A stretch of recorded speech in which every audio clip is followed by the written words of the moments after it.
Welcome to Clara Compliance Chronicles. Okay, so picture this, right? It's late, you're rushing around trying to find your kid's allergy medicine, and the only prescription you can find is like totally messed up, totally illegible, like you went through the wash with a bunch of red socks or something. I think we've all been there. Trying to make out faded ink and like, what even is that? Is that a C or an E? Paper prescriptions can be the worst. But what if I told you there's a way to make those crumpled pieces of paper disappear? Like completely obsolete, like dial-up internet. That's what we're looking at today. England's Electronic Prescription Service, or EPS for short. We're going through a couple new reports from NHS England Digital, one from May and one from August. Basically, we want to see how they're using technology to make prescriptions safer, more secure, and way more streamlined, obviously. So that's right. No more digging through your purse at the pharmacy. Because with EPS, your prescriptions are going completely digital. But how does it actually work? What does it mean for patients? What does it mean for pharmacists? Let's find out. The really interesting thing here is that England isn't just like dipping their toes into this whole digital thing. They're going all in, making EPS the standard, the default for prescriptions. That's huge. Yeah. It's a massive change in how medications are handled across the country. Prescribing, dispensing, even how the system reimburses pharmacies. It really is like switching from handwritten letters to email, but like for your medication. And that's a pretty big deal, right? So what else that's really interesting is that EPS handles more than just, your average prescription. They're using it for controlled drugs, too. We're talking Schedule 2 and 3 medications. That's right. And it's a big step because those are the medications with much stricter regulations because of their potential for misuse or dependence. Think strong painkillers or certain mental health medications. By bringing them into the digital world, EPS adds that extra layer of security. Just like a digital vault. Yeah. Which, that's reassuring for those types of medications. But it made me think, didn't some patients actually avoid EPS in the past because of limitations with those medications? Yeah, you're right. There were some limitations at first. But one of the documents we're looking at actually talks about how the system has evolved. It includes most controlled drugs now. It's a great example of how they're adapting to meet everyone's needs. Okay, that's good to know. But now I'm really curious about the logistics of it all. If there's no paper prescription, what do you get? So imagine this. You're at the doctor, right? And instead of handing you a prescription, they give you this digital token, like a unique code, that links directly to all your prescription details. You can take that token to any pharmacy in England that uses EPS. So no more trying to read messy handwriting. Exactly. That's got to be a good thing. But what if you have a pharmacy you always go to? Right. So that's where nominated dispensers come in. You can choose your preferred pharmacy, and they get sent your prescriptions automatically. Like setting your default web browser. Exactly. So you've got your favorite pharmacy all set up, Yeah. right? But what happens if you need a prescription while you're, on vacation, miles away from your usual spot?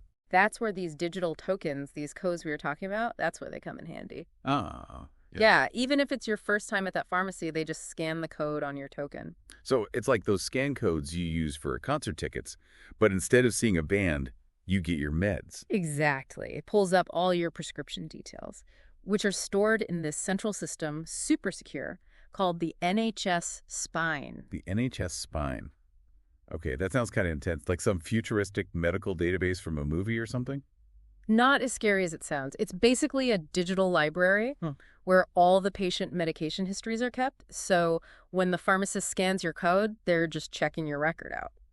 But with way better security than a library, right? Of course, of course. So no more worrying about losing your paper prescription. Exactly. There's always a digital backup. And because the NHS Spine is constantly updated, pharmacists can be sure they're getting the most accurate information, which is obviously critical for patient safety. One of the reports even mentioned a case where EPS actually alerted a pharmacist to a potential drug interaction that they probably would have missed with a paper prescription. Wow, okay. Talk about technology actually making a difference. It seems like EPS really changes things for pharmacists, too. Yeah, absolutely. It gives them a much more complete picture of the patient's medication history. They can be more proactive, offer better advice, catch potential problems, make sure patients are taking their meds safely. That kind of personalized care is so important. And honestly, it seems like EPS is full of these win-win situations. Patients have it easier, they're safer, pharmacists have better tools, and the NHS as a whole benefits from a system that's way more efficient. But we can't forget about security, especially with controlled drugs. What's stopping someone from, misusing the system? You're right, security is paramount. And the reports go into detail about how EPS handles that on a few different levels. First, the whole system operates within this really secure network. Tons of encryption and access controls to protect patient data. And then, for Schedule 2 and 3 medications specifically, there are even more safeguards in place. Like what? Well, remember those digital tokens we were talking about? Yeah, with the barcodes. Right. So for those medications, the pharmacist also needs a physical signature from the patient on the token. Interesting. Yeah, so that physical signature, along with the digital trail, creates a really strong system of checks and balances. So even with all the convenience of digital, you haven't lost that physical verification step, which is good, especially for those types of medications. We've talked about patients and pharmacists, but what about the NHS as a whole? How does a system like this change the bigger picture of healthcare? Well, one of the biggest advantages for the NHS is the transparency EPS provides and accountability, which is really hard to achieve with paper prescriptions.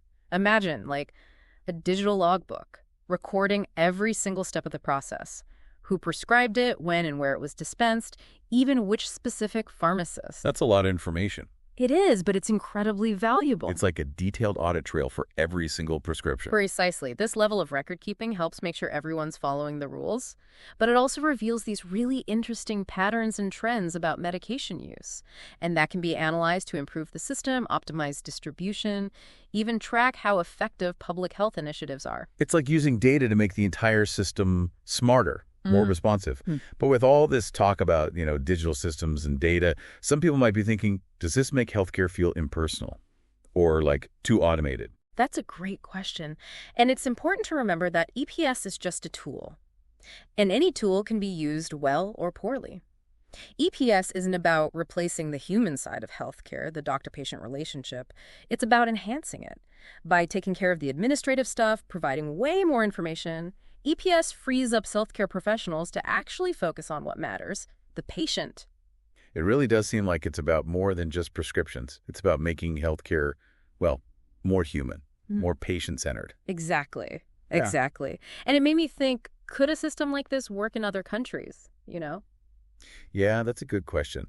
I mean, it's obviously been really successful in England, but could other countries just, copy and paste it? Well, probably not. A system this complex, you can't just duplicate it. But Right. there are definitely some important lessons here for any country trying to modernize their prescriptions, for sure.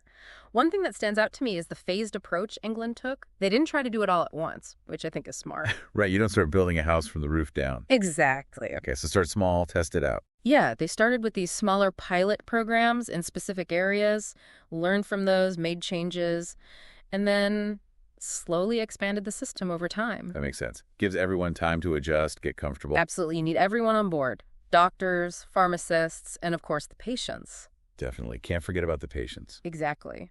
And another crucial thing is, collaboration.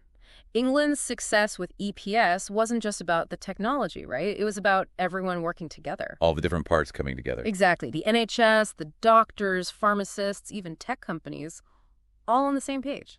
That's great to see, especially in healthcare.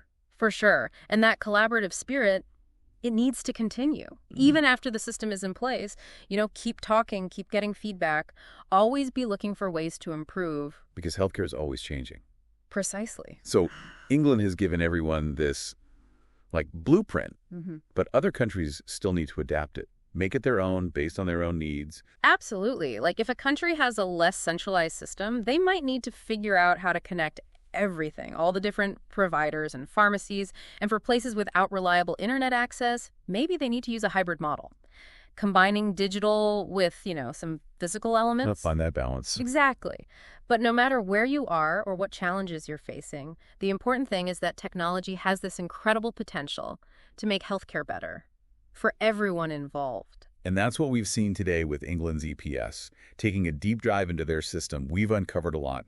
It's not just about prescriptions. It's about empowering patients, making things more efficient, and ultimately creating a safer, more effective healthcare system. It's been great discussing this. A good reminder that these innovative solutions are out there. They are, and we should be talking about them. But now we want to hear from you, our listeners. What do you think about electronic prescriptions? What kind of cool, innovative stuff have you seen in your own healthcare systems? Let us know. You can find us on all the usual social media channels. Until next time, Happy listening. Thank you for tuning in. Visit getclara.uk to learn more about how Clara, the leading electronic controlled drug register, can help your pharmacy stay compliant and efficient.